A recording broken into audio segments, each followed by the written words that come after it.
TVI செய்தி டொரண்டோவிலிருந்து VN Mathiyazhagan. வணக்கம். இலங்கை இராணுவத்தினரால் இழைக்கப்பட்டதாக கூறப்படும் யுத்தகால குற்றச்செயல்களை விசாரிக்கவென நியமிக்கப்பட்ட இராணுவ நீதிமன்றினை மனித உரிமை கண்காணிப்பகம் நிராகரித்துள்ளது.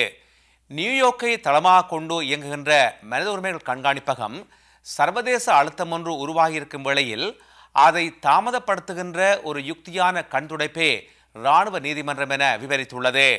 இராணுவ நீதிமன்றம் ஒரு கண்துடைப்பு என தமிழ் தேசிய கூட்டமைப்பும் கூறியிருக்கிறது. புதுடில்லியில் இஸ்ரேலிய தூதரக கார் ஒன்றின் மீது நடத்தப்பட்ட தாக்குதல் தொடர்பான விசாரணைகள் ஆரம்ப கட்டத்தில் இருந்த போதிலும் அதில் முன்னேற்றம் ஏற்பட்டிருப்பதாக டில்லி போலீஸ் ஆணையாளர் PK குப்தா கூறியிருக்கிறார். இந்த வெடிப்பு சம்பவம் குறித்த ரசாயன பகுப்பாய்வு அறிக்கை ஒன்று உள்நாட்டு அமைச்சரிடம் கையளிக்கப்பட்டிருப்பதாக அவர் கூறினார்.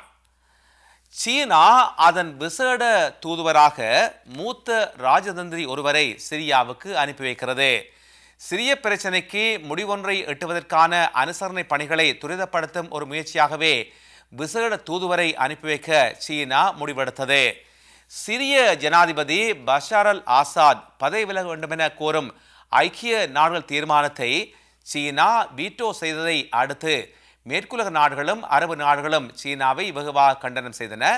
இந்நிலையில் பிரதி வெளிநாட்டு அமைச்சர் ஜாய் ஊன் நாளை வெள்ளிக்கிழமை சிரியா புறப்பட்டு செல்வார் என வெளிநாட்டு அமைச்சின் பேச்சாளர் லியூ வெய்மின் இன்று பெய்ஜிங் நகரில் இடம்பெற்ற வழமையான வாராந்த செய்தியாளர் மகாநாட்டில் தெரிவித்தார்.